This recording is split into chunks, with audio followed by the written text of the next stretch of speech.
ہاں جرم وفا دیکھیے کس کس پہ ہے ثابت، وہ سارے خطاکار سردار کھڑے ہیں۔ شہری نے دروازہ کھٹکھٹایا یا پھر دھکیل دیا۔ شیرو کاؤچ پہ آڑا ترچھا لیٹا تھا، نگاہیں پھیر کر بگڑے تاثرات کے ساتھ اسے دیکھا جو چوکھٹ پہ کھڑی تھی۔ باپ کٹ سنہرے بال چونچ کی طرح دونوں طرف میں آگے کو آتے، آنکھوں میں ہمدردی تھی۔ مجھے افسوس ہے جو تمہارے ساتھ ہوا۔ بہت شکریہ، اس نے تلخی سے کہہ کر چہرہ پھیر لیا، پھر چونک کر واپس دیکھا۔ بھائی کو تو نہیں پتا؟ میں بالکل بھی ان لوگوں میں سے نہیں ہوں جو کسی کی پشت پہ اس کی شکایت لگاتے ہیں، مسز کاردار نے بتا دیا۔ وہ تو الگ بات ہے ویسے، انگلیاں بالوں میں اوپر سے نیچے لاتے ہوئے سوچ کر کہنے لگی۔ ان کو ایک دم کیسے پتا چل گیا کہ ڈرگس تمہارے کمرے میں ہی ہوں گی؟ لو، ممی کے لیے چہرے پڑھنا کیا مشکل ہے؟ تمہارا چہرہ تو آتے ساتھ ہی پڑ چکی تھی کئی دفعہ۔ میں تو یہ سوچ کر حیران ہوں کہ وہ ٹھیک بیٹھی تھیں اسٹڈی میں، پھر اچانک وقفہ آیا دیا۔ تمہارے دوست کے جاتے ان کو کیا ہو گیا؟ نوشیروان نے چوک کر اسے دیکھا۔ شادی کے جاتے ہی؟ ہاں، وہی تمہارا دوست کافی دیر بیٹھا رہا ممی کے ساتھ۔ اچھی گپ شپ ہے اس کی تمہاری امی سے، وہاں بھی اس کا ذکر ہوتا رہتا ہے۔ ممی کا تو آنے کا پروگرام بھی نہیں تھا، یہ تو ہم شام کی چائے پی رہے تھے جب ممی کو کوئی میسج آیا، شاید اسی کا تھا، تو انہوں نے فوراً آنے کی حامی بھر لی۔ شاید کوئی ضروری بات ہوگی جس سے ممی کو مطلع کرنا ضروری ہوگا۔ بہت سمجھنے والے انداز میں سر ہلاتی وہ واپس پلٹی، پھر ذرا کی ذرا گردن موڑ کر اسے دیکھا، آنکھیں سیکٹر کر کافی ہمدردی سے۔ شیرو، تمہیں نہیں لگتا کہ تمہیں اپنے جیسوں سے دوستی کرنی چاہیے؟ کہاں تم کہاں وہ باہر چلی گئی۔ نوشیروان الجھا سا اسے جاتے دیکھتا رہا، پھر ایک دم اٹھا۔ شہری نے کچن سے جھانک کر دیکھا، وہ ممی کے کمرے کی طرف جا رہا تھا۔ وہ پرسکون سا مسکرا دی۔ شیرو کے دوست کا داخلہ تو اس گھر میں بند ہوا۔ نوشیروان اندر آیا۔ جواہرات باتھ روم میں تھے، موبائل بیڈ سائڈ پہ پڑا تھا۔ اس نے احتیاط سے باتھ روم کے دروازے کو دیکھتے ہوئے موبائل اٹھایا اور پیغامات کھولے۔ شادی کے نام سے اکا دکا پیغام تھا۔ وہ سر جھٹکتا فون رکھنے لگا، پھر کسی خیال کے تحت رکھا۔ باتھ روم کا دروازہ اب بھی بند تھا۔ وہ فون ہاتھ میں لیے چمکتی اسکرین پر چند بٹن دبانے لگا۔ جی میل کھولی، جواہرات کی میلز، بس ذرا سا صفحہ اوپر کیا اور یہ رہا شادی کی میلز کا تھریڈ، اوپر نیچے تمام گفتگو، گویا مکالمہ تھا۔ شیرو کیا کر رہا ہے آج کل؟ ڈرگس تو نہیں لے رہا؟ کس سے دوستی ہے؟ ڈرگس تو نہیں لے رہا؟ پڑھائی کیسی جا رہی ہے؟ ڈرگس تو نہیں لے رہا؟ جواہرات کے طویل سوال اور شادی کے مختصر جواب، مگر جواب بہرحال جواب ہوتے ہیں۔ جیسے جیسے پرانے پیغام کھلتے گئے، اس نے بار بار فون سمٹ کر چہرے پہ آتا گیا۔ لب بیچ گئے۔ وہ تولیے سے بال تھپتھپاتی باہر نکلی تو ٹھٹک کر رہ گئی۔ شیرو کا لال بھوا چہرہ موبائل کی لائٹ میں دہک رہا تھا۔ وہ تولیاں پھینک کر قریب آئی، نرمی سے اسے پکارا۔ کیا دیکھ رہی ہو؟ اس نے شعلہ بار نگاہیں اٹھائیں، اسکرین سامنے لہرائی۔ جواہرات نے اسکرین کو نہیں دیکھا، وہ بے چینی سے اس کا چہرہ دیکھ رہی تھی۔ وہ میری جاسوسی کرتا ہے آپ کے لیے۔ شیرو، تم دوبارہ ڈرگس نہیں لوگے، تم نے مجھ سے وعدہ کیا تھا۔ اس نے شیرو کا بازو تھاما۔ نہیں لوں گا، کتنی دفعہ بتاؤں، مگر میں اسے چھوڑوں گا نہیں۔ موبائل بیڈ پہ پھینکا اور بازو غصے سے چھڑاتا باہر نکل گیا۔ جواہرات نے فوراً فون اٹھایا اور شادی کا نمبر ملایا، کال بٹن پہ ہاتھ رکھا، پھر رک گئی۔ وہ ڈرگس نہیں لے گا، یہ تسلی تھی، تو دوستوں کے آپس کے معاملات میں اسے پڑھنے کی کیا ضرورت تھی؟ او نو، شانے ذرا اچکا کر اس نے فون پرے ڈال دیا۔ اب نہ وہ میں ہوں نہ تو ہے، نہ وہ ماضی ہے فراز، جیسے دو سائے تمنا کے سرابوں میں ملیں۔ گرما گرم پکوڑوں کی مہک سارے میں پھیلی تھی۔ زمر اپنے مخصوص صفحے پہ بیٹھی تھی، سیم اس کے پیروں کے قریب کارپٹ کے بلاکس جوڑ توڑ رہا تھا۔ حنین کافی پرجوش سی برتن لگا رہی تھی۔ زمر کو دیکھتی تو شرما کر مسکرا دیتی، وہ بھی مسکرا دیتی۔ فارس ابھی آیا تھا اور سوائے سلام کے کچھ نہیں بولا تھا۔ سلام میں بھی وفا دیا کہ زمر کی لونگ دیکھ کر وہ ذرا سا رکا تھا، پھر ریموٹ اٹھا کر چینل بدلنے لگا۔ آفس سے آیا تھا، کوٹ ٹائی سب ہٹ تھا۔ یہ اچھی لگ رہی ہے۔ نصرت کچن سے ادھر آئیں تو صوفے سے کچھ اٹھاتے ہوئے زمر کی بدلی ہوئی لونگ دیکھی हुनैन ज़रा बुलंद आवाज़ में तबसरा करते पलटने लगी।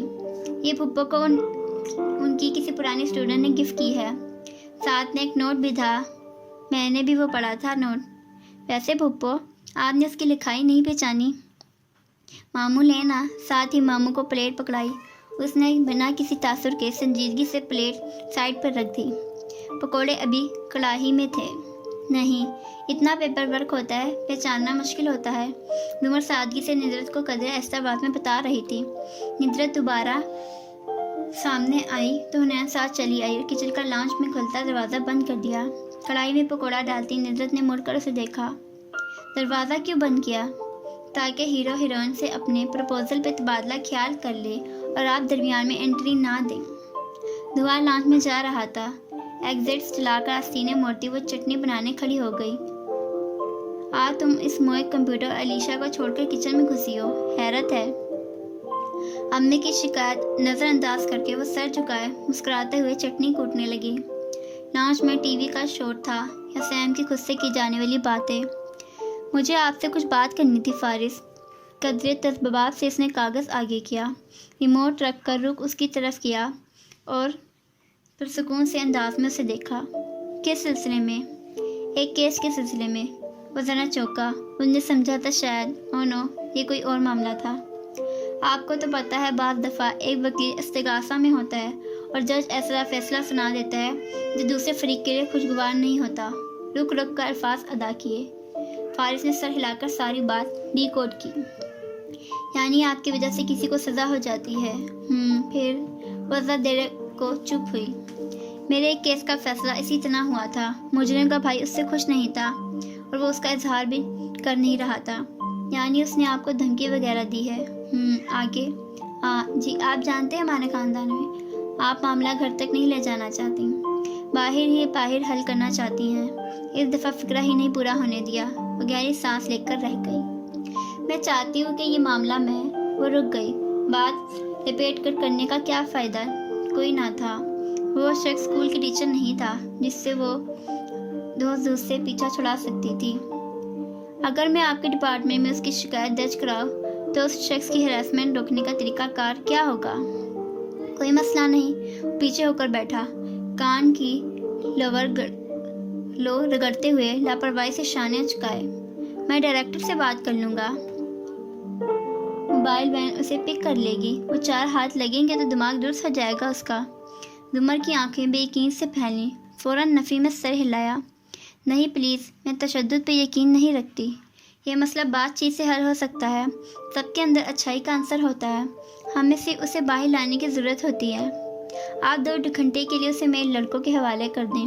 सारी अंदर की अच्छाई बाहर आ जाएगी।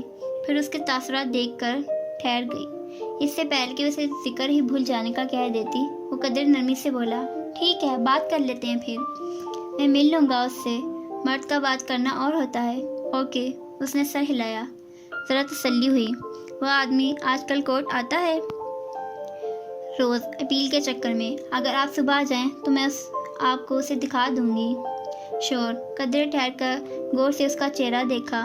कोई और मसला? नहीं, बस यही था। थैंक्स। वो हल्का सा मुस्कुराई। फारिस ने घड़ी देखी और आवाज़ दी, हुनैन ला रही हो या मैं जाऊँ? नहीं ला रही, आप जाएं। वो डिश उठाकर आती बड़े मूड में बोली। आज वो बहुत खुश नजर आ रही थी। खाली हाथों को कभी गौर से देखा है फराज? किस तरह लोग लकीरों से निकल जाते हैं। पकौड़े ख़त्म हो गए। जुमर चली गई। अम्मी नमाज़ पढ़ने कमरे में गईं तो फारिस उनके पास चला गया। अब हुनैन थी और ऑनलाइन हुई अलीशा। मेरा मसला हल हो गया, उसने चहकते हुए इतला दी। अलीशा आदतन हंसी। हिम्मत की या ज़्यादा हिम्मत वाला ढूंढा? ज़्यादा हिम्मत वाली को ढूंढकर कुछ हिम्मत कर ली। फिर ख्याल आने पर सेल फोन उठाकर दिखाया।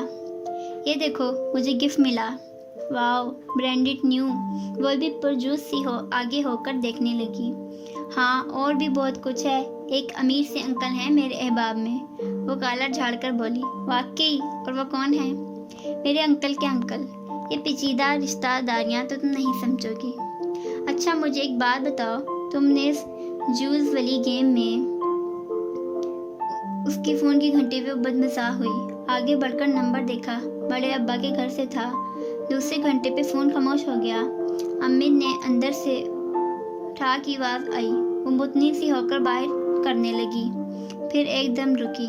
जल्दी से अलीशा को बाय कहा और ऐसा से रिसीवर उठाकर कान से लगाया। हस्बे तवक्का बड़ी अम्मी ही थी। वो चमकती हुई आंखों के साथ हंसने लगी। मैंने पहले ही बताया था जुम्मन नहीं मानेगी, उसने तो साफ इनकार कर दिया है। मगर मैं खुद बात करके देखूं, शायद। निद्रत को अब भी आस थी। भाई, जब उसने इनकार कर दिया तो क्या गुंजाइश रह गई? देखो, बुरा ना मानना, मगर वो इसे जानती है। उसका कहना है वो बहुत मजाज का इंसान और गुस्से वाला है, वाइल्ड सा। उसके साथ कैसे गुजारा करेगी वो? हुनैन ने रिसीवर रख दिया। उसका चेहरा बिल्कुल जर्द पड़ गया था। 12 बज गए थे और सिंड्रेला की सवारी जिस पे वो उड़ती जा रही थी बदल कर ज़मीन बोस हुई थी। वह बेदम सी होकर वहीं बैठी रही। निद्रत को अमूमन एक्सटेंशन से दूसरा फ़ोन उठाए जाने का पता चल जाता था कि आवाज़ हल्की हो जाती, मगर आज नहीं पता चल सका। उन्होंने बेबसी से सामने बैठे फारिस को देखा, जो बगैर उनके तासरात पढ़ रहा था, और रिसीवर क्रेडल पे डाल दिया। इनकार कर दिया। मैं जुमर से खुद बात करूँगी। वो इस तरह की बात नहीं कह सकती। वो किस तरह की बात कह दे? मैं बुरा नहीं मानूंगा, यही गुस्सा और मजाक की शक्ति। मगर तुम इस बात को अना का मसला ना बनाना। मुझे एक दफ़ा मजीद। नहीं, कोई ज़रूरत नहीं, इनकार हो गया, बात ख़त्म। फारिस, सिर्फ एक दफ़ा मुझे। और नफ़ी में सर हिलाता उठ खड़ा हुआ। आपा, बंदा इज्जत से रिश्ता मांगता है और इज्जत से ना मिले तो किस्सा तमाम। मैं 10 साल का था जब मेरा अब्बा फौत हुआ था। उम्र गुजारी है रिश्तेदारों की सियासतें देखते देखते। ये सतीले का लफ्ज़ तब आकर ख़त्म हुआ जब हमने एक दूसरे को समझना शुरू किया, शायद 10-12 साल की उम्र में। वरना इससे कबल वारिस हूँ आप हो या आप लोगों के रिश्तेदार, मैं सबके लिए दूसरी बीवी से होने वाला सतीला बेटा ही था। और आपसे कोई मुझे पसंद नहीं करता था। मैं ये सब आपका दिल दुखाने के लिए नहीं कह रहा। इन बातों की अब कोई अहमियत नहीं। बस इतना बताना है कि आपके रिश्तेदारों में अगर शादी करता तो इज्जत से करता, वरना नहीं। इसलिए अब दोबारा उनसे बात मत कीजिएगा। निद्रत ने आहिस्ता से सर इस बात में हिलाया। वो उसको समझ सकती थी।